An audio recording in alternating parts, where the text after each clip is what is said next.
Olá, começando a gravação de mais um episódio do podcast, hoje com a participação da doutora Isonete Cristina Aguiloski. A doutora Isonete, nossa colega, bióloga, mestre e doutora em farmacologia pela Universidade Federal do Paraná, pesquisadora e docente do Instituto de Pesquisas Pelé Pequeno Príncipe. Estamos muito animadas, porque são 3 biólogas do Pequeno Príncipe, né? que estão Olha aqui só, hoje. Timaço, né?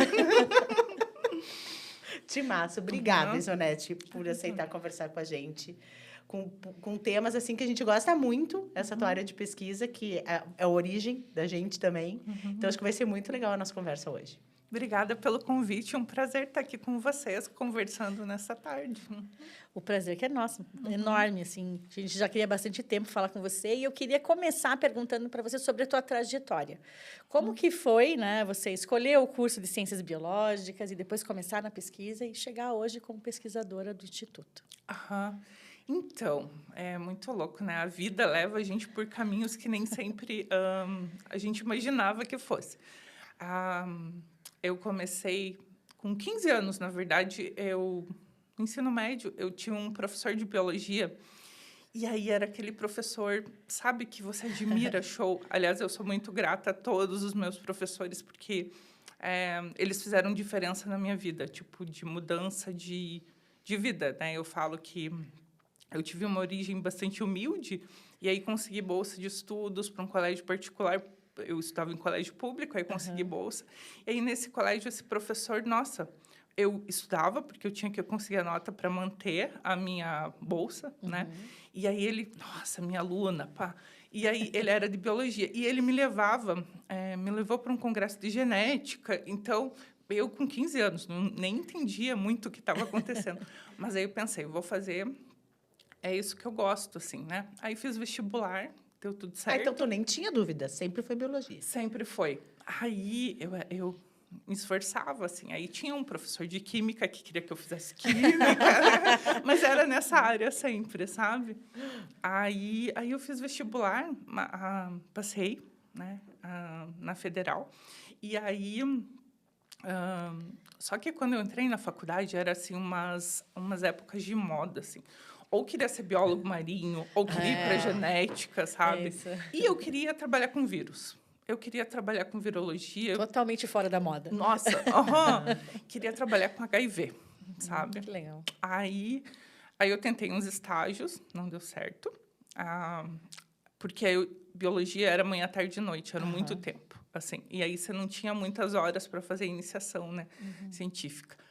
Aí eu consegui uma bolsa permanência na farmacologia. Aí iniciei lá trabalhando no biotério com os ratos. E aí tinha uma professora, que é a professora Helena, que foi minha orientadora na vida, que trabalhava com toxicologia ambiental. Então, foi meio que por acaso, por eu estar naquele lugar. E eu me encontrei de uma forma na toxicologia, sabe? A gente quando... sabe, quem te vê falando. Daqui a pouco ela vai falar sobre toxicologia, vocês vão entender. Então, é muito louco, né? Porque eu queria virologia quando entrei na faculdade, e aí eu continuei na farmaco, e aí na toxicologia, e fiz especialização, mestrado, doutorado, tudo na farmacologia, trabalhando com contaminantes ambientais. E tu ficou desde a tua iniciação científica, então, no mesmo laboratório? Então, eu não fiz iniciação científica, eu fiz especialização lá, porque o curso era bastante tempo e as horas vagas eu tinha essa bolsa permanência. Então, não dava tempo para fazer. Eu tentei até um estágio no laboratório que a Bia fez pós-graduação. Só que daí, como eu não tinha tempo suficiente, as 20 horas semanais, aí o professor não aceitou. Então, eu fui entrar no laboratório na especialização. Então, a minha formação foi especialização para frente, sabe? Eu não fiz IC. E hoje eu vejo o quanto é importante fazer, né? E eu acho que não tinha Eu me lembro que no meu laboratório em Porto Alegre, depois eu vim fazer uma parte do meu doutorado no laboratório da Bia, porque a gente se conheceu em 2009, eu e a Bia. Então, eu fiz uma parte do meu doutorado, algumas análises, a Bia que me ensinou, foi minha orientadora, eu digo, daqui. E aí, tinha uma quantidade enorme de bolsista, de mestrado, doutorado, tinha os ICs, mas eu vejo que hoje o engajamento, a busca, né, é muito maior pela iniciação científica do que na não sei se eu estou errada. Não, não tá. É que também eu acho que, assim, bem como a Isonete falou, o nosso curso era integral. Então, a gente tinha que fazer estágio, iniciação científica, bolsa permanente, o que desse, monitoria nos intervalos. Exato. E não eram muitos. Então, se você pegava uma iniciação científica, só dava para fazer aquilo. Então, você tinha que meio que optar. Ou eu faço monitoria, ou eu tenho bolsa permanência, ou eu faço uma iniciação científica. Não dava para fazer muitas coisas, porque não tinha tempo. A gente tinha aula de manhã, tarde e noite. Né? Janela. Não era período inteiro. Isso, então a gente era tinha 2 bem horas, difícil. assim, perto da hora do almoço, depois no final da tarde. A gente tinha aula de manhã, tarde e noite, né? Era uma loucura. Por isso que não tinha muita opção mesmo. Na hora que você escolhia uma coisa, ou que acontecia aquilo, porque às vezes acontecia, né? Exato. Eu entrei, eu tive uma bolsa também no museu, que a gente trabalhou junto lá no museu. Quando eu consegui essa bolsa, eu só conseguia fazer isso, porque não tinha tempo para fazer outras coisas. Depois é que eu fui pegar uma iniciação científica. Daí foi quando eu fui decidir o que eu queria. Eu falei, não vou trabalhar mais no museu, eu quero entrar num laboratório. E aí fui fazer uma iniciação científica lá no laboratório que você tentou fazer também. E aí, bom, então teu caminho foi muito parecido meu e o da Bia, comigo, com o meu e com o da Bia. E aí tu fez todo o teu mestrado, daí tu fez o teu doutorado. E aí, quando a gente entra no doutorado, mais ou menos no meio de ano, a gente começa a se orientar no mercado, né? E aí, o que aconteceu? Porque daí, como é que tu chegou a pesquisadora do Instituto? Então, aí eu tive um intervalo entre mestrado e doutorado que eu fui para dar aula no Estado por um período. Aí a minha orientadora me chamou para trabalhar num projeto, aí que eu voltei para o doutorado. Então, tu ficou um tempo. Fiquei um tempo fora. E esse tempo foi mais ou menos quanto tempo, assim? Uns 2 anos. 2 anos. Aí, daí eu fiz pós-doutorado, também ali na farmacologia, depois na genética. Aí eu passei num concurso de professora substituta, com a professora Daniele, nós duas passamos lá na farmacologia, né, onde a gente fez o doutorado, em 2019. Aí, em 2019, ela entrou no Instituto. E no Instituto estavam precisando de pesquisadores. E aí eu pedi para a Dani, né, ela tinha acabado de entrar, né, para conversar, de repente, com o Dr. Bonald, né, o diretor de pesquisa, para ele ver, de repente, se a minha linha de pesquisa fosse adequada ao Instituto, né, uma vez que eles estavam precisando de um pesquisador. E acabou que deu certo, ele achou interessante, porque eu trabalhei no doutorado com resíduos de fármacos no meio ambiente. Então, resíduos de uma substância que vem da saúde, né? Então, mas eu trabalhava com peixe nativo, então eu achava que era... tu já trabalhava com peixe antes? Sim. O zebrafish não foi agora? Não, desde Depois do Instituto. a especialização, desde o início. Deixa eu ver, 2005. Peixes. Aham. Eu achei que tu tinha rato nesse caminho aí. Não, nunca trabalhei, só auxiliei. Fiz parcerias com colegas e aí trabalhei com sistema nervoso, de rato e tal. Porque lá na Farmaco também tem uma linha de pesquisa que é sistema nervoso central. Mas eu trabalhava com peixe nativo desde 2005, né? E aí, quando eu entrei no Instituto, eu me adequei, né? Porque eu pensei, tem que ser um modelo que dê para fazer uma relação com saúde. E a gente não tem descrição genética dos nossos peixes brasileiros, da América Latina. E do zebrafish tem. Então, foi daí que veio, porque é um modelo bastante estabelecido. Tem todo o genoma sequenciado, tem bancos de dados de variáveis. Nossa, muitas que dá para você explorar na pesquisa. E aí, por isso que eu comecei a trabalhar com o zebrafish, sabe? Porque 70% do DNA dele é similar ao nosso. Então, dá para você fazer, né, correlações. Por exemplo, o rato, acho que é 85%, o zebrafish 70%. Então, foi aí que eu comecei, quando eu entrei no Instituto, sabe? E o meu laboratório, né, o que eu fiz na minha pós-graduação lá em Porto Alegre, a gente começou com um rato também, né? E depois começou o zebrafish também. Sim. Isso em 2000 e eu estava aqui já com a Bia. Eles já estavam começando. Tinha uma pesquisadora que começou com o zebrafish. Eu nunca me envolvi nos experimentos assim com peixes. E isso é uma coisa interessante, porque é um tópico interessante da gente abordar, porque eu não faço a mínima ideia de como é a manutenção desses animais. Por exemplo, você sabia, sabe? Porque eu me lembro da Bia trabalhando com camundongo. Sim. Nunca vi ela Nunca trabalhei. com Eu peixe só também. trabalhei com rato e camundongo. É. Nunca trabalhei com peixe. Então, eu não sei, assim, a manutenção, o aquário, onde fica, como... Isso é muito legal de ser falado, porque as pessoas não sabem que a gente faz... Existem pesquisadores que fazem pesquisas de ponta usando como modelo experimental o peixe. Sim, que é o zebrafish, exato. então. E o zebra, ele é usado, inclusive, para pesquisa de depressão, Aham. ansiedade. Então, tem uns equipamentos, aparatos específicos para avaliar sistema nervoso central e reações, né? Evitação ao predador e tal. E daí dá para avaliar neurotransmissores. Então, por isso que eu falei que é interessante, porque tudo é muito já estabelecido, tem valor de referência, tudo que a gente não tem para os nossos peixes aqui, sabe? Por isso que a manutenção ela é mais barata comparativamente com os certeza. mamíferos, né? Com os ratos, camundongos. Então, a gente tem um laboratório com temperatura e luz controlada. Fica no instituto. Fica no Instituto, no Cabral. Na sede nova, né? Exato, exato. Inclusive, foi um upgrade, assim, no meu... Eu tinha um laboratório que lá, Bia. pequenininho. Pois é. Quando eu entrei no instituto, né? Era uma salinha pequenininha. E aí, agora eu tenho 2 salas. Aí, nós vamos lá, tá? Sim, sim, Bia, por nós temos que favor. ir lá. Uhum. E aí é isso. A gente tem os aquários. Hoje eu trabalho também com reprodução. Então, a gente faz a reprodução. Isso é mais difícil. Por exemplo, agora que está frio, eles não se reproduzem. Embora seja uma sala com temperatura controlada, eles têm noção de período do ano, sabe? E aí, e aí, aí de outubro a abril, mais ou menos, que eles estão em fase assim reprodutiva. E o zebrafish tem dimorfismo sexual, então as fêmeas são mais barrigudinhas ali, onde os machos mais afilados. E aí a gente faz reprodução, tem umas criadeiras, chama criadeira mesmo, sabe? É umas caixinhas onde eles colocam os ovos. E aí a gente coloca esferas de vidro, tipo bolinha de gude, porque eles comem os próprios ovos. Então, você coloca daí, depois que ocorre a reprodução, é sempre bem cedinho, aí a gente separa esses ovos e aí coloca em placas e expõe os contaminantes, a substância que você vai os testar. ovos já, direto. Os ovos.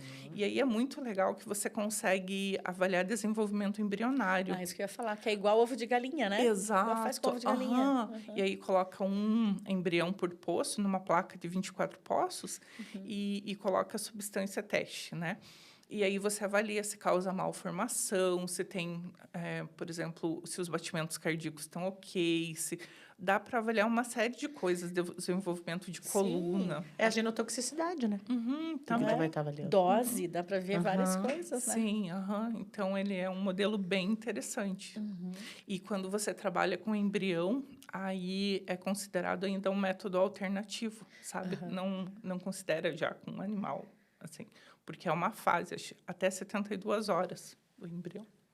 Então, E quanto tempo leva para um ovo se desenvolver desse zebrafish? a gente estuda por 96 horas. É? Aí ele já vira larva.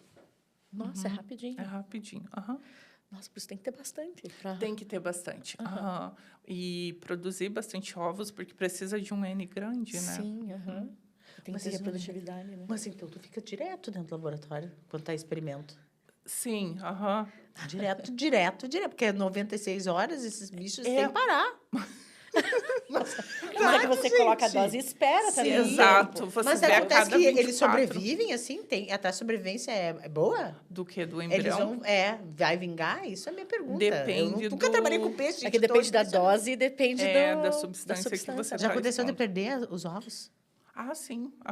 E aí, antes de você colocar para Eu expor... tô... Amiga, 2019, faz 7 anos que eu não trabalho. Tô encantada, tô adorando. Eu quero ir lá ver esses ovos. Aí, só que antes de você expor, você faz uma triagem, porque às vezes naturalmente nascem ovos, são produzidos ovos coagulados e tal. Sim. Então tem que ser um embrião ok para ser exposto, né? Mas é isso, 96 horas. Como as nossas condições não são ideais, assim, né? Porque eu precisaria de uma estante, mas isso aí no futuro, ganhando um projeto, conseguindo Vai ganhar, financiamento, Isonete. aí a gente adquire essas estantes, sabe? Porque tem umas estantes de manutenção próprias, assim. Aí dá para ter uma produção maior, né? E fazer mais experimentos com embriões. Lá a gente faz com embrião e com os peixes adultos. Aí investigando coisas diferentes, né? É porque no peixe adulto você não vai estar vendo desenvolvimento, né? Exato. Só se ele sobrevive àquela toxicidade ou não, né? Sim, sim. Daí a gente investiga órgãos, né? Então, efeitos no legal. fígado, no rim, no cérebro. O que mais que eu... acho que é base. Intestino, agora a gente está avaliando, como eu trabalho com agrotóxico, a questão de exposição oral, né? Via comida e água. Aí a gente avalia intestino É também. isso que eu ia te perguntar. E a Keto faz essa exposição desses animais. Então, agrotóxico, a maioria dos teus experimentos. Isso. No momento, a minha linha de pesquisa está bem específica. Faz um tempo já com agrotóxicos. Mas eu já trabalhei com fármacos, né? Resíduo de fármaco. E a gente expõe na água. Então, coloca na água que eles estão, né? Os adultos. E pode ser via comida também, mas como a zebrafish é pequenininho, é pouco. bem complexo. Eu já trabalhei com traíra, né? Quando eu estava no doutorado, aí a gente conseguia fazer traíra e jundiá. Jundiá é um bagre aqui. Aí a gente colocava em cápsulas e fazia tipo uns pellets assim e treinava o peixe para ele se alimentar e coloca dentro da cápsula, via trófica daí. Mas hoje eu trabalho com via hídrica. Aí eu trabalhei com fitalato, que é o do plástico, sabe? O que deixa o copinho plástico mole? Isso. São os fitalatos. Então, e aí eles desregulam o sistema endócrino e Sim, tal. são disruptores, né? Isso, exato. Aí trabalhei com fármaco, fitalato e o agrotóxico. Então, hoje, eu trabalho mais com agrotóxico, tanto com o peixe quanto com as células. Essa pergunta não está no roteiro, mas agora tu falando, a nossa situação está feia no meio ambiente, né? Sim. Ai, Camila, Mas não era para rir, gente. Isso é uma tristeza, na isso é verdade. uma questão tão complexa. Eu sei. Tão complexa, porque envolve poder econômico. E quando você tem poder econômico no meio, ele sempre ganha. Isso é uma fala até polêmica e tal, mas é uma coisa que a gente está melhor, tá? Existem... Porque, assim, tem mudança climática, o planeta está sofrendo, não dá para negar, né? Enchentes e coisas. Por conta de todo esse efeito que a gente causa no ambiente, né? Então, assim, estão olhando, pelo menos, para o meio ambiente, né? Mas ainda fica muito aquém, porque há ainda uma dificuldade de entender que quando eu impacto no meio ambiente, eu impacto o ambiente, eu estou impactando o ser humano, a saúde humana, né? O futuro, as gerações futuras, Exato. Né? E as pessoas são bastante... querem o agora, né? Eu vou ganhar meu dinheiro agora, eu vou produzir e vender, exportar e tanana. Não importa o quanto que eu impacto, né? Porque eu quero dinheiro agora. Amanhã eu não sei se eu estou vivo. Então, não tem essa preocupação realmente com geração futura. É muito imediatista, sabe? Então, a gente sempre teve uma situação muito complexa e ela vai se agravando, porque hoje o planeta ele dá sinais claros, né? De que está bem difícil. E a quantidade de agrotóxicos que a gente tem usado é bastante também, né? Sim, e são liberados diariamente muitos agrotóxicos. Então, isso é uma loucura, porque a gente, às vezes, não tem nem noção, né, disso. Sim. Hoje, a gente tem estudo demonstrando... recentemente, teve um da Unicamp, na água da chuva. Então, está chovendo agrotóxico, né? Tem outros lá do Rio de Janeiro, em regiões de montanha, de proteção ambiental, tem agrotóxico, né? Por quê? Porque a gente tem no Brasil uma coisa que é pulverização aérea, por drone, por avião. E eu acho que isso é criminoso, na verdade, porque quando você pulveriza, não fica só naquela lavoura, naquela cultura. Sim, o vento. Espalha via corrente de ar, né? E aí, por exemplo, por isso que eu acho que quem trabalha com orgânico é muito guerreiro.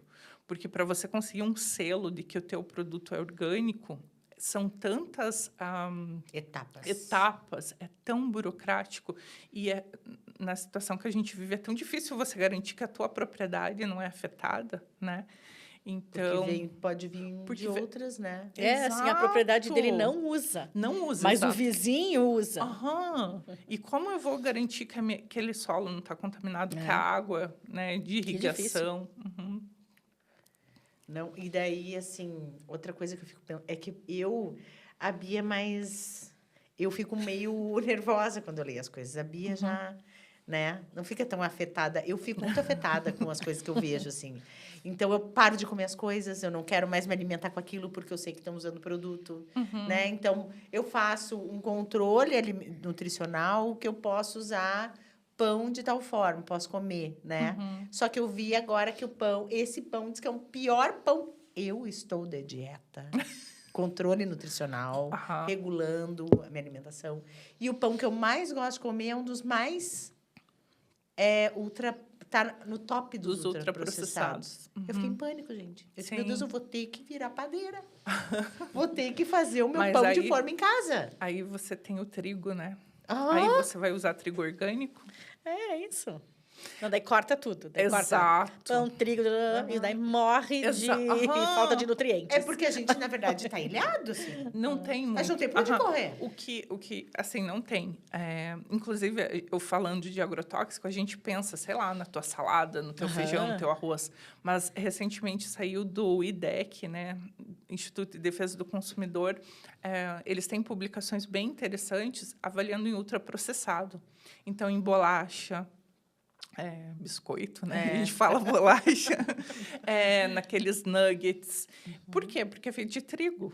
Trigo é uma monocultura entupido de agrotóxico, né? Lançado por quê? Porque muitas vezes é transgênico e daí não morre com agrotóxico. E aí eles colocam mais.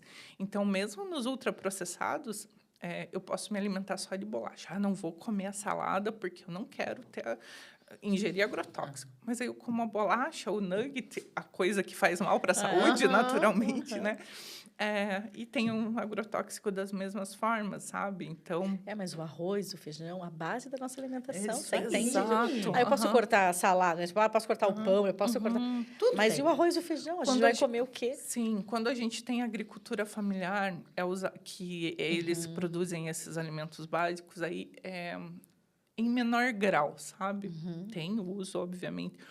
Não dá para não usar, é difícil te falar, não use. Não é essa a questão é usar com cuidado e na quantidade certa e tendo os cuidados, não como sabe? Que são aplicados muitos em quantidade e muitas vezes, né? Teria que ter essa questão, né? Sim. Uma educação, por exemplo, dos trabalhadores rurais, porque eles são os mais afetados. Eles que estão lá aplicando e tal, exatamente. né? E uma coisa que a gente não pensa é na cidade. Por exemplo, quando eu falo de agrotóxico, eu me empolgo, gente. Você tranquila. quer que te empolgue. Por exemplo, não tão distantes quanto a gente imagina. Por exemplo, eu moro num apartamento, teoricamente, eu estou longe, né, da exposição. Só que eu tenho plantas, ervas daninhas na minha calçada. E aí, uma vez por mês, vão lá e aplicam um veneno. É isso. E é o glifosato, que é o mais usado no mundo. É o herbicida mais usado no mundo. É o que é usado na soja e tudo, né? Que chamam mata-mato. E você consegue comprar em qualquer floricultura, sem receita agronômica, sem nada. Então, e aí você vê o rapaz que aplica de short, de chinelo, e para ele tá tranquilo, ele não tem a noção, sabe? Ele não, obviamente que ele não gostaria de pôr em risco a própria saúde, né? Óbvio. Mas aí ele faz isso ao longo da vida, isso que é o complexo, sabe? Então, realmente, a gente está exposto em vários locais, né? A gente começou bem feliz esse podcast, estamos reflexivas agora. Então, quando você fala de toxicologia, isso que é o complexo. Quando a gente dá aula, né, que tem a disciplina de princípios de toxicologia na pós-graduação, aí os alunos vão ficando assustados. Mas, professor, eu não posso beber, eu não posso... Sim, tu estava falando agora pensando, meu Deus, o vinho.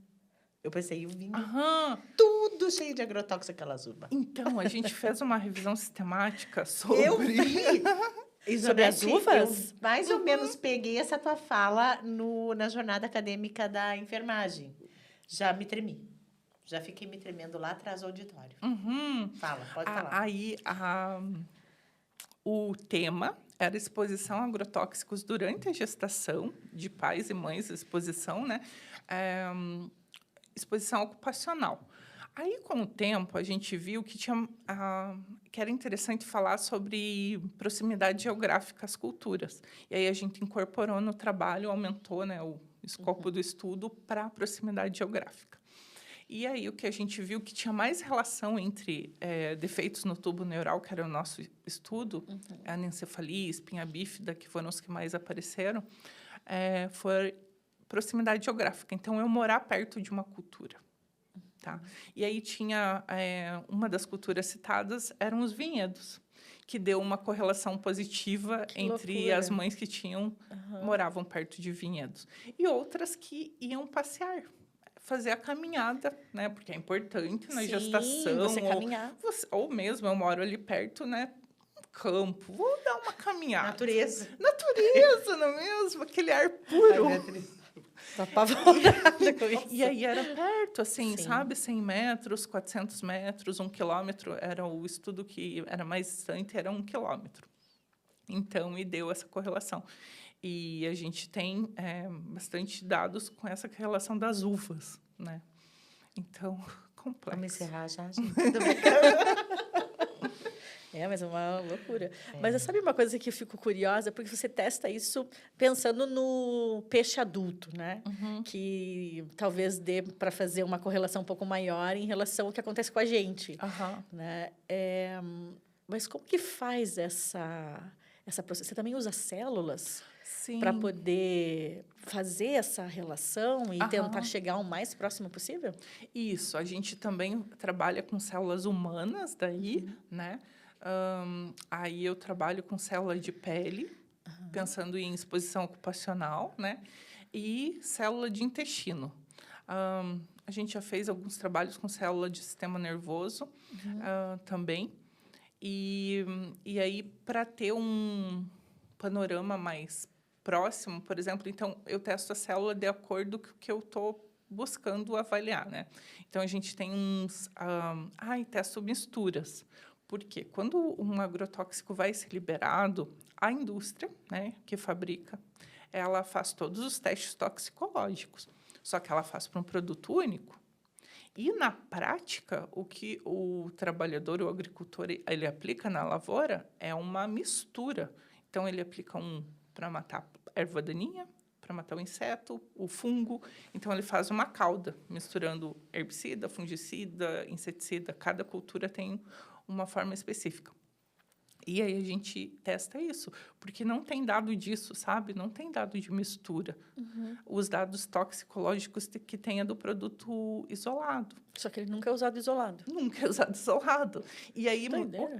muita, né? Pô, ele é tóxico até tal ponto, mas eu não sei se eu misturar vai ter uma potencializa. Reação. Exato. O que acontece? E é isso que a gente está avaliando, sabe?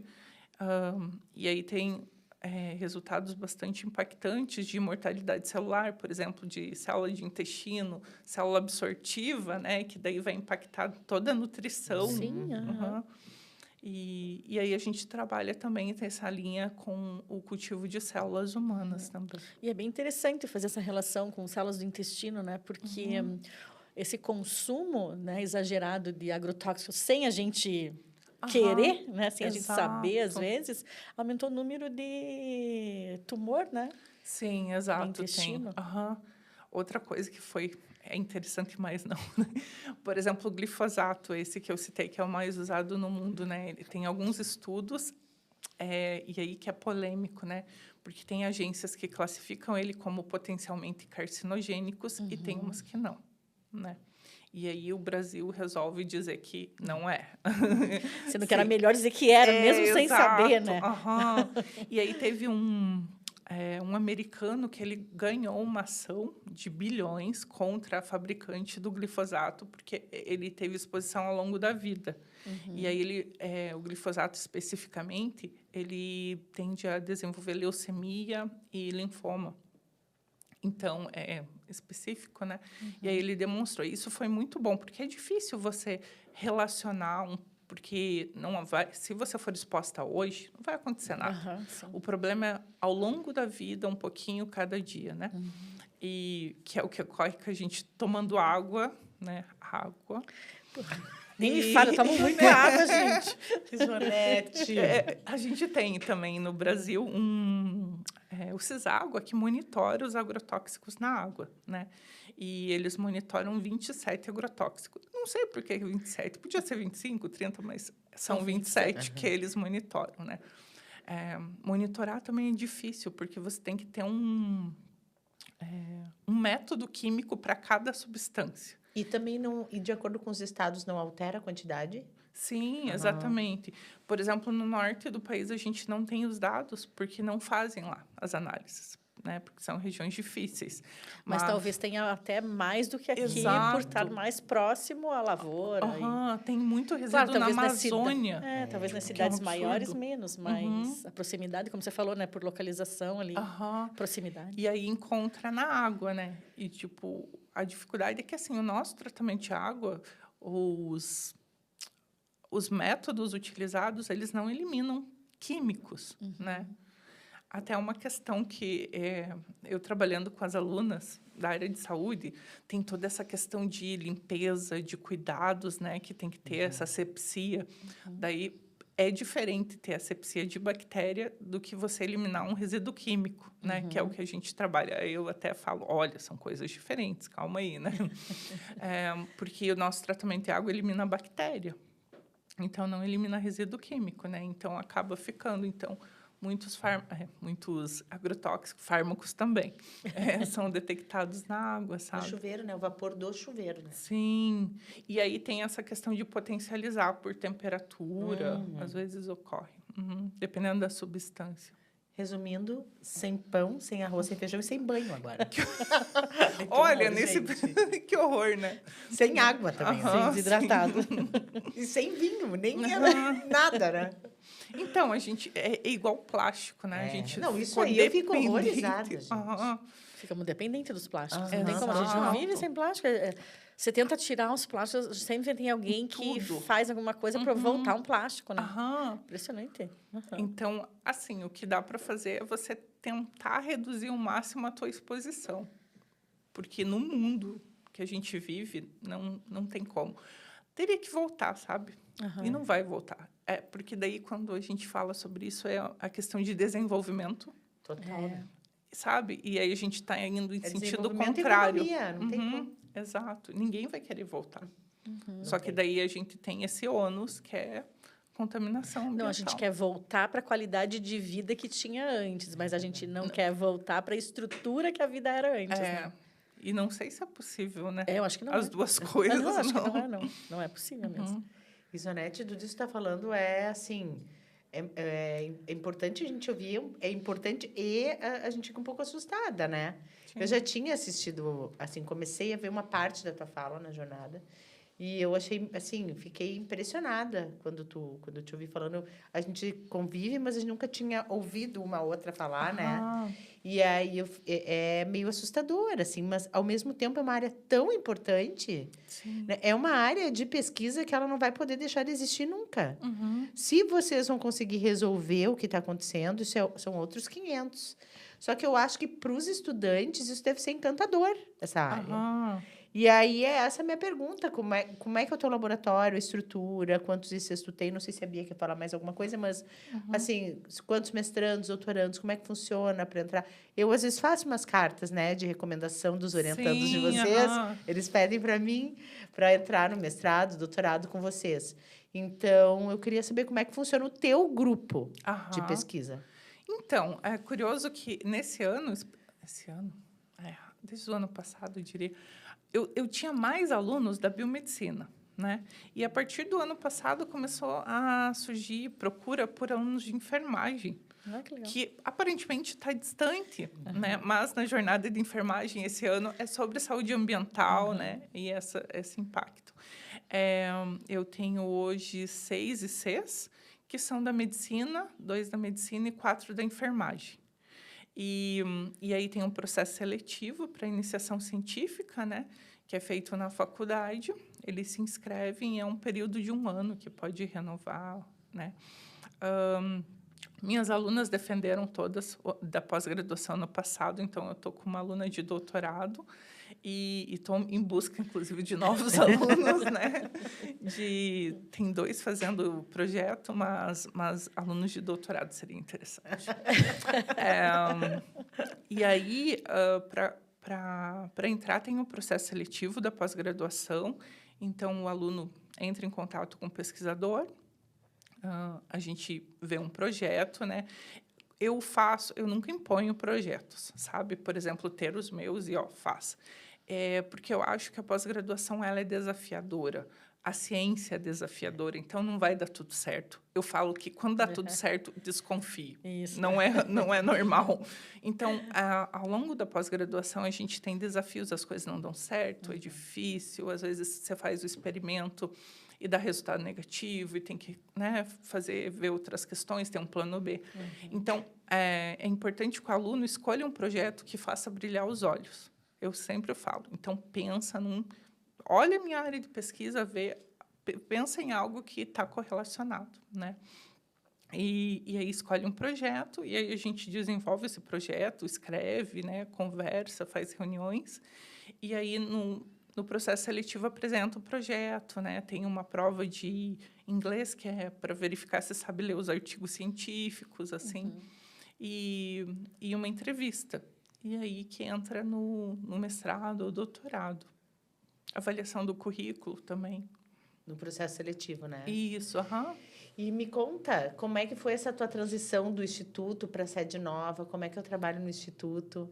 Porque, assim, do Instituto, quer dizer, para a nossa audiência entender, nós temos, no estrito senso, que é a pós-graduação, mestrado, doutorado, nós temos na FPP 2 programas. O programa de pós-graduação Ensino nas Ciências da Saúde, que é o programa de mestrado que eu e a Bia somos professoras pesquisadoras, e tem o programa de pós-graduação em Biotecnologia da Saúde da Criança e do Adolescente, né? Que é o que a Isonete é a pesquisadora docente. Né? Então, são os 2 programas que nós temos. O Biotec, a gente chama da Isonete. O PEX é o nosso. E a Biotec tem mestrado e doutorado. Sim. O PEX só mestrado. Então, como é que é esse processo de trabalhar no Instituto? Porque, na verdade, o Instituto, nós estamos dentro da faculdade. O PEX está dentro da faculdade. E o Instituto ele está mais próximo do hospital. Se a gente for analisar assim, logisticamente. Porque nós tudo aqui complexo, né? é tudo complexo, né? Complexo Pequeno Príncipe, gente. Né? Então, como é que funciona esse trabalho assim de vocês lá? Porque nós já conversamos com a Dani, com a doutora Daniele, com a Cláudia, com a doutora Carolina Prando, vai vir mais gente, doutor Kleber vai vir também.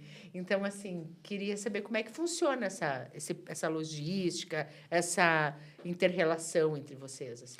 Então, a gente mudou em 2023. O que aconteceu? O Instituto ele é mais recente do que o hospital, obviamente, e do que a faculdade, né? Então, ele é mais novinho. E ele cresceu muito, né? Com os anos, com as produções, e o espaço que a gente ocupava passou a ser pequeno para tantos pesquisadores e para essa ampliação das linhas de pesquisa. E aí, o que aconteceu? A gente teve essa mudança em 2023 para a sede do Cabral, e alguns pesquisadores ficaram na Silva Jardim, próximos ao hospital. Foi meio metade. Ainda tem lá, então, em frente ao hospital tem laboratório. Isso, lá tem cultivo celular, tem o laboratório de microbiologia. Sim, porque era uma estrutura enorme, como é que vai levar tudo assim, Exato. Né? A gente fez um cultivo no Cabral também. Então, tem cultivo nos 2, porque muitos pesquisadores trabalham com cultivo de células. Até era uma questão que eu não trabalhava, mas como a gente tem uma estrutura incrível no Instituto para cultivo celular, eu passei a trabalhar com cultivo celular no Cabral. Nós vamos ter que ir lá, Beatriz. E é tudo muito organizado, sabe? Funciona. Tem uma equipe técnica muito, muito competente. Então, tem um cultivo, continuou na Silva Jardim e tem um no Cabral. E aí, os pesquisadores que trabalham mais diretamente com o paciente, aí ficaram na Silva Jardim.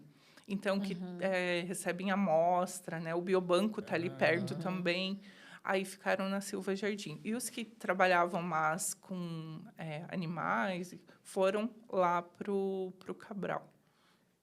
E aí foi isso. Foi uma adição de estrutura, sabe? De equipamentos. Então, foi um crescimento bastante importante que o Instituto teve. E nessa linha de toxicologia ambiental, você é a única pesquisadora que trabalha lá no Instituto? Sim, a Cláudia, ela trabalha com metais. Ela trabalha com selênio, mas hoje ela mais direcionou para a área de saúde. Então, ao passo que eu vejo o efeito tóxico mesmo, ela vê de suplementação com metais para melhorar, por exemplo, nutrição. Ela tem uma área... Ah, tá. Utilização como suplemento Exato, mesmo. exato. E você já vê toxicologia mesmo, né? Isso, Que é a ação daquele... Tipo, eu trabalho com os orgânicos, né? E ela trabalha com os metais, mas mais com essa questão de tratamento. Bom, tu falou dos teus experimentos, de como tu faz as tuas análises, e tu faz cultivo, tu trabalha com estresse oxidativo também, né? Sim, a minha área base, eu diria, que é o que eu sei fazer, sabe como? Se me fala, o que você... Estresse oxidativo. Superóxido desmutável. Eu trabalhei com estresse tudo, oxidativo. né? Você tem em doença, em todos os processos tem estresse. Então, é uma... Sim, é a base. Hoje em dia não tem. Sim. É isso aí, doença crônica e estresse oxidativo. Então, aí a gente avalia tanto nos animais quanto nas células. Eu trabalhei com estresse oxidativo meu doutorado inteiro. Eu também. Sim. No laboratório lá que eu fazia parte, a gente estudava estresse oxidativo. Né? A minha orientadora é uma das bambambam no estresse oxidativo. Eu lembro dela nas bancas e tal, sempre chamavam. Então, trabalha nessa área, faz pesquisa de bancada nessa área. Agora, tu vai falar da revisão sistemática, Isonete. Eu não esqueci. Sim. Porque daí nós temos um grupo na Faculdade Pequeno Príncipe, o grupo de revisões, que é um grupo que está trabalhando junto desde 2019.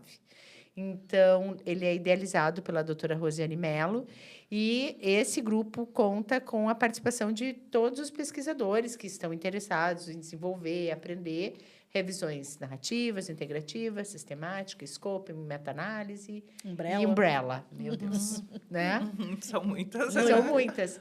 E aí, nós todas aqui, a gente migrou também para aprender, né? Essa metodologia, né? E aí, eu queria que tu falasse um pouco, porque tu tem publicação na área de toxicologia super em revistas de impacto importante com revisões, né? Sim. Então, essa é mais uma parte do meu currículo que o Instituto, a faculdade, né, trouxe. Porque da minha formação não era frequente ou comum fazer revisão As três sistemática. aqui, tá? Sim. Eu nem sabia que a gente podia fazer. Já te contei isso, né? Sim. Porque a minha orientadora falava que isso é só para convidados, não é para qualquer pessoa. Exato. E a gente vê que pode fazer sim, né? E aí, com a pandemia, inclusive, lembrando lá dos tempos antigos, que graças a Deus a gente sobreviveu, Passou. né? Passou, ufa. Inclusive, eu tive uma aluna. Então, entrei em 2019, eu era 20 horas.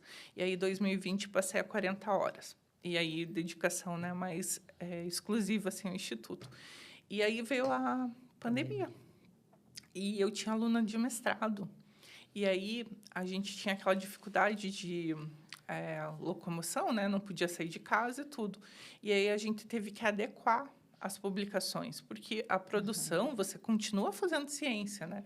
Só que você não poderia estar no laboratório. E aí eu aprendi como fazer revisões, né? Com o grupo da professora Rosiane, então me ajudou muito. E eu tive uma aluna, na época da pandemia, que a dissertação dela foi toda com revisão sistemática.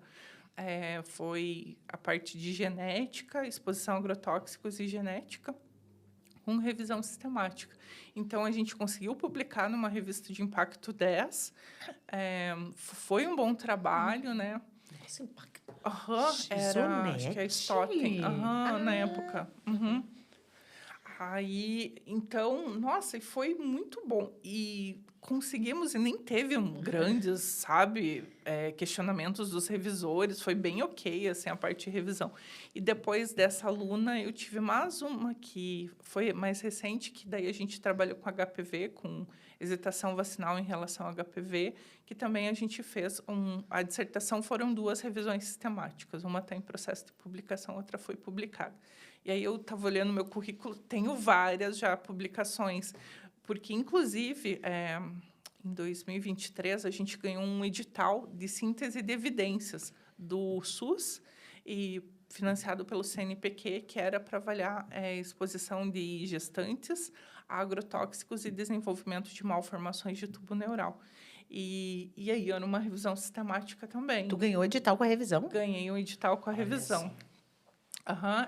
Eles abriram, né, Que legal. um edital para síntese de evidências. E aí tinham vários temas, e um era exposição de trabalhadores e ambiente, né? Aí deu certo. E quando eu fui para Brasília, porque daí tem os encontros, né, de início do projeto, meio e fim, eu, inclusive, falei isso lá, eu fiquei tão feliz porque a toxicologia chegou lá, eles estão falando sobre isso, estão dando voz e visão, né? Aprovaram um projeto sobre isso. Então, super importante. Esse ano tu já teve 2 agora, um atrás do outro, não teve? 2 revisões, não teve? Sim, Eu vi que as meninas botaram no grupo. Deixa eu pensar. 3. Viu? A gente esquece, assim, mas... Eu vi Então, no as grupo. minhas publicações estão Tão bastante acontecendo. Isonete, tão bombando. das revisões. E é uma coisa que a gente vai descobrindo o quanto é importante. E né? tu faz sistemática na Isonete. Sim, É isso que é exato. interessante. A Isonete trabalha com revisão sistemática. Tu nunca publicou um escopo, eu acho. Não, desculpa. É. Não. E sistemática, ela é muito difícil. Eu acho ela difícil. É que ela tem muito detalhe, né? Exato, Muito, mas é. eu gosto mais. Claro, ainda por cima para tua área, né? O rigor Aham. metodológico é muito Exato, mais a questão robusto, do- né? Acho que, sabe o rigor, o fazer É. daquele jeitinho e tal? Para mim é mais ok, né? Para ti, né? Que veio da bancada, tem aquela coisa ali. Exato, é de característica pessoal, sabe? É que a gente trabalha com protocolo, né? Exato. Você não pode fugir daquilo, porque se você fugir, vai dar errado e você não vai saber o que aconteceu. Sim, né? sim. Ah, eu vou usar a solução do meu colega. Provavelmente é aquilo que deu errado no negócio. Que você teve preguiça de fazer. Se você tivesse feito do começo, dava tudo certinho. Né? Essa coisa desse rigorzinho mesmo. Assim, Exato. preparar tudo, fazer tudo, organizar tudo. Eu acho que isso é bem de bancada mesmo. Sim, pega. Eu tenho a minha aluna de doutorado, né, a Natália, ela pegou a mesma A questão. Kristen. Natália Kristen. Exato. Foi minha aluna. Ela. querida. E daí ela terminou o mestrado recente. Meu Deus, já tá no doutorado. E já está no doutorado, exato. Passa bem rápido. E aí, a gente fez uma narrativa. E aí, Publicaram? está terminando. Que ela defendeu recente, faltam as correções. Aí, mas doeu para ela fazer a narrativa, porque ela queria fazer sistemática, sabe? Acostumada, né? Ali, aquela prof, é muito difícil a narrativa, tão mais ok a sistemática. Então, é isso de isso. característica pessoal mesmo, Sim, né? e quem é muito sistemático, Aham. quando vê uma narrativa, acha que não... Tá faltando informação. Exato. Tá faltando informação. Você não vai dizer quantos artigos, você não vai escrever todos os detalhes. É curioso você não vai isso, né? criar um checklist. É sim. engraçado isso mesmo. É muito da personalidade. Exato. Aham. Isonete, tu nunca teve experiência fora? Não fez Não pós-doc tive. fora, morou fora? Não teve? Camila, eu no meio da graduação, eu tive um filho. Eu tive o meu filhote, né, o Bertrand. E aí... O Bertrand já tá na faculdade, tá? Exato, Eu ia falar, quantos anos você tem, o Bertrand? Ele forma esse ano. Já, Isonete. Exato. Ele faz o quê? Ele faz design. Ah, que legal. Não quis ir para biologia. E eu absurdo. levava ele. Acho que esse que foi o problema. Uma vez eu levando ele fim de semana, né? Porque a gente trabalhava com um ser vivo, tinha que cuidar e tal. Ele, Deus o livre, mãe, eu ficar vindo fim de semana, domingo e tal, né? E tal. Enfim, mas aí ele foi para o design. E aí eu tinha uma família e era mais difícil, a questão de entendo. rede de apoio também. Aí eu acabei não indo, sabe? Mas é uma coisa que agora posso, né? Poderia Pensar ir para na fora. Isonete. E quando você fez, quando você pleiteou a sua vaga lá no Instituto, você pensava em ser pesquisadora? Você nunca teve essa ideia de, não vou... Porque assim, né, pensando hoje no Brasil, não existe um cargo de pesquisador que a gente Sim. vá só fazer pesquisa. A gente sempre associa um pouco à docência, mas acho que no Instituto isso é bem evidente, que é muito mais a pesquisa do que a docência, né? Sim. Você nunca... Sempre pensou assim, não, eu quero ser pesquisadora, ou não, eu vou ser docente e pesquisadora? Não, na verdade, a pesquisa sempre veio em primeiro Mais lugar. forte. E aí é um sonho realizado, sabe? Ai, que bom, Isonete, que Aham, bonito. Exato. Nossa, eu agradeço muito, assim, porque, sabe, é onde eu queria estar e eu consegui, assim, né? Óbvio, a gente trabalha pra caramba para se Chegar lá. manter, exato, e tudo, mas eu sempre quis trabalhar com pesquisa mesmo. A gente dá aula, mas é na pós-graduação, né? Não é a maioria do tempo Não é aquele dando aula. comprometimento assim, com Exato. prova e Aham. avaliação de muitos estudantes, as turmas são bem Sim. menores. Mas é isso. A ideia. Porque isso é uma coisa tão difícil, porque assim, quando a pessoa quer, eu Muito. quero ser pesquisadora, eu penso, ai, vai ser difícil aqui no Brasil, porque a gente não Exato. tem vaga para muita gente, né? E geralmente tem que estar associado a uma instituição federal, e aí Exato. vai entrar como professor, não como Aham. pesquisador, vai agregar a pesquisa. E às vezes não é tão fácil, né? Sim, por isso que, nossa, o Instituto é incrível, né? A gente ter essa Possibilidade. instituição aqui no Paraná, em Curitiba, e a possibilidade de estar atuando aqui, né? Sim. E aí eu entro na pergunta dos desafios. Tu, como pesquisadora, qual é o teu maior desafio ser pesquisadora no Brasil? Ou até na bancada mesmo, né? Então, na pesquisa, tem que ter um perfil para pesquisador. Você tem que saber que não vai ser fácil, né? E por isso você Não tem vai que... ser fácil, não vai ser rico. Nunca. Mas isso eu fui avisada quando entrei na biologia. Isso é verdade, ela é bióloga, isso aí já estava... Poxa. Então, ok, né? Assim, porque é desafiador o tempo todo, né? Então, você precisa lidar com a falta de verba. Então, a gente trabalha muito para escrever projeto, para mandar para editais, e fica de olho lá nos editais. Nossa, será que... esse acho que eu vou conseguir mandar. Tem um projeto que se encaixa, sempre tem que ter um projeto na manga, né? Porque é tudo muito rápido, saiu o edital, já está acabando. Sim.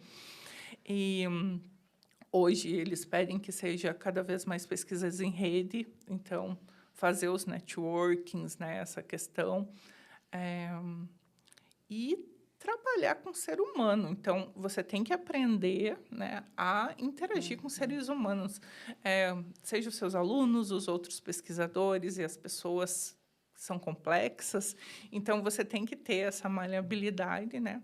Porque você não faz nada sozinho. E a gente tem que se ajudar, sabe? Não pode competir. Às vezes tem bastante competição, eu vejo na ciência. Mas não, eu te ajudo, você faz isso, eu faço isso, e a gente faz um trabalho incrível. Então, eu penso bastante nisso, sabe? Eu acho muito legal isso, assim, sabe? Essa interação que a gente tem, nós do PEX, com vocês da Biotech. Porque eu acho que a gente tem um relacionamento muito legal, assim. Pelo menos no geral, né? Sim. Vocês que são mais da nossa época, né? Porque eu não tenho contato com os pesquisadores mais antigos, né? Porque eu não os conheço. Conheci a doutora Líbera no Criança, conversamos muito, foi maravilhosa, Sim. né? Mas isso eu acho que é muito legal. A nossa geração em programas diferentes, mas juntas. A gente tem um bom relacionamento. Por exemplo, esse teu trabalho, o teu orientando do laboratório, era um laboratório que tu podia tentar depois aumentar ele com... Tu entende? Na Biotech, agora falando que ela está fazendo um trabalho sobre aula prática, né? De maneira geral, não vou entrar no contexto. Mas isso é uma coisa muito legal de... biossegurança. Isso, de levar lá para a Biotech, por exemplo, né? E aí publicar um artigo com os programas. Isso é muito... Poxa, eu acho muito legal isso. E é importantíssimo essa inter-relação, interdisciplinaridade, né? Porque eu não tenho esse sentimento, eu acho muito legal. Eu não tenho essa sensação de competição, por exemplo. Eu, como pesquisadora, não sinto isso entre nós. Que bom, Camila, que bom, né? Entre nós, né? Sim. Mas é que eu também, às vezes, estou no meu fantástico mundinho de Bob, né? E não me dou conta. Mas eu não vejo, eu acho que é bem legal. Com certeza, assim. no mundo de Bob. Eu não vejo entre nós, eu, Dani, Cláudia, tu. Sim. É isso que eu digo, entende? Nesse sentido. E a gente trabalha bastante junto, porque tem o grupo de revisões, a gente se encontra, Sim, faz as discussões. Acho que isso que é legal. É que assim. talvez a gente também tenha vindo de uma geração, não de uma geração, mas de um local onde existia muita competição, né? Sim. Quando a gente fez o nosso mestrado, doutorado. E aí, quando a gente passou a ser pesquisadoras, a gente também pensa, não queremos repetir Exato. o que sofremos na pele, né? Então, Nossa, eu penso super. é isso. E eu tive uma orientadora que é um amor, assim, super tranquila, querida. Mas a gente vê, né, essa bastante. E como você compete por financiamento, isso. e aí é todo Eu acho que é financiamento e publicação, né? E publicação, exato. Publicação pega. E aí é todo um sistema que fomenta a competição. exatamente. Então, é muito legal quando você convive próximo com outros pesquisadores que pensam em se ajudar. Né? Mas eu acho que essa coisa dos editais trazerem que a gente precisa trabalhar mais em rede, acho que isso também já ajuda. É a gente parar de ficar querendo competir um com o outro, né? Se é que existe isso, assim, de forma tão evidente, que a gente comece mesmo a colaborar. Então, em vez de competir, vamos dividir a grana. Exato. Os dois precisam do fomento. E Os todo dois mundo precisam ganha. da pesquisa, né? Então, fazer junto, colaborar. E ficam os trabalhos tão melhores, tão mais bonitos. Sim. Com certeza. Porque daí pega o que você tem de melhor, o que eu tenho de melhor, o que a Bia tem de... Agrega, né? Com Não, certeza. porque eu não consigo fazer tudo. Não não tem. dá. Não fica bom. Tipo, não dá. né? Cada um tem a sua especialidade. Exatamente. Então, tu como pesquisadora, tu recomenda. Façam, virem cientistas, não tenham medo. Vão ter que trabalhar, não vão ser ricos, mas é muito Mas maravilhoso. é recompensador, né? Você... Nossa, é muito legal quando você publica e você vê que está palpável aquele Eu também trabalho acho. que demorou anos ali. Porque demora, gente, não é assim, comecei e já sai o trabalho pronto. Não, é um trabalho. E aí você faz uma linha do tempo, assim, sabe? Você vê a história e aí tá ali, nossa, saiu isso. Ah, que orgulho, consegui, né, fazer algo importante. Isso é muito legal. Eu até falaria um pouco antes da publicação, assim, quando o experimento dá certo. É, assim, recompensador. Já é incrível. Você fala, deu tudo certo. Você nem acredita no primeiro momento. Não, vou ter que repetir, porque você desconfia até da tua própria sombra. Sim. Mas é muito legal mesmo. E sabe uma coisa que eu fico, assim, feliz quando eu converso com você? Porque você faz o que você gosta e isso você demonstra na tua fala. Tipo, é muito fácil a gente conversar com você, porque você faz exatamente aquilo que você queria fazer. Então, você tem essa... Brilha o olhinho quando tá falando, tô falando da toxicologia. Você mesmo falou, me empolgo quando eu falo da toxicologia. Sim, daí vou longe, sabe? Muito legal. E isso eu faço, eu tento, pelo menos, fazer com os meus alunos. Que seja a coisa que brilhe o olho, que faça sentido, sabe? Porque quando faz sentido, você consegue ultrapassar os problemas, os desafios, que a vida Vai por acontecer. si é assim, né? E, então, eu acho importante que, como pesquisador, você escolha o que faça sentido para você, a área, né? O projeto e tudo. Acho que já pode ir para a pergunta final. Então, para a gente encerrar, né? Porque quando a gente se diverte, a gente não vê o tempo passar. Então, para a gente encerrar, eu sempre faço uma última pergunta, que é o que a Isonete faz nas horas vagas? Quando ela não é pesquisadora, quando ela não está fazendo nada do trabalho. Peixinhos, nada, tá? Nada. Não sei comer peixe, que eu já vou pirar aqui. Então, uma coisa que eu descobri que eu amo, recentemente, até 5 anos, mas é viajar. Então, eu amo viajar. E em casa, assim, eu escuto música e tal, mas que eu, sabe, que me faz muito, muito bem, que renova a alma, inclusive, estou contando os dias, é viajar, conhecer novos lugares, né? E é isso. A próxima viagem vai ser para onde? Para o Rio de Janeiro. Que legal. Tu vai para congresso, Zanete? Não vou. Fui ano passado teve, em maio. Aí eu fui pro CB Talks, foi no Rio, mas dessa vez é para passear. Ah, isso aí, Zonete. Aproveitar aquele céu azul. Porque a e tal. gente tem essa mania, né? Não, a gente vai para o congresso e fica uns diazinhos só para conhecer, mas a gente Sim. sempre vai para trabalhar. Eu fazia isso, faço ainda, tenho que me policiar, porque era sempre a viagem aliada ao congresso, sabe? Não era a normal. viagem por A viagem. minha lua de mel foi associada a um congresso, Meu tá? Deus. Então, é complexo. Para você ver. A gente é meio neurótico. Hoje eu tento me policiar, sabe? Porque é importante esse período sem nada, né? Tipo, de descanso mental mesmo. Para depois, inclusive, você ser mais criativa e Sim. tudo. Legal. Bom, então a gente vai encerrando por aqui o nosso episódio, mas antes, quer dar uma palavrinha para o nosso público? Queria agradecer, então, né, por estar aqui. Foi muito agradável participar, falar um pouco do que eu faço, né, que eu falo realmente com muita felicidade, porque é a realização de um sonho ser pesquisador no Brasil. Nossa, é incrível. Então, deu certo, estamos aí. Se vocês tiverem interesse, curiosidade, então entre em contato, a gente marca uma visita, conhece lá o instituto, o laboratório. E acho que vai ser muito interessante. Quero agradecer a tua presença. Foi uma conversa muito legal sobre um assunto super interessante, né? Com certeza vai ter candidatos a doutorado querendo trabalhar com você. Obrigada. Então, quero agradecer a tua participação, a tua disponibilidade, o teu tempo foi muito legal. Mais ainda que uma mesa com 3 biólogas, todas da mesma origem, praticamente. E avisar, né, ao pessoal que está nos assistindo, dizer para o pessoal que está nos assistindo que se vocês têm interesse em fazer mestrado, doutorado, na FPP, nós temos os 2 programas, o de ensino e de biotec, e é só vocês entrarem no site da Faculdade Pequeno Príncipe e acessar lá o ícone da pós-graduação, que tem todas as informações e os links, os editais, etc. Tá bom? A gente encerra esse episódio por aqui. Não esqueçam de seguir a gente no Instagram e se inscrever no YouTube. Até a próxima. Até a próxima.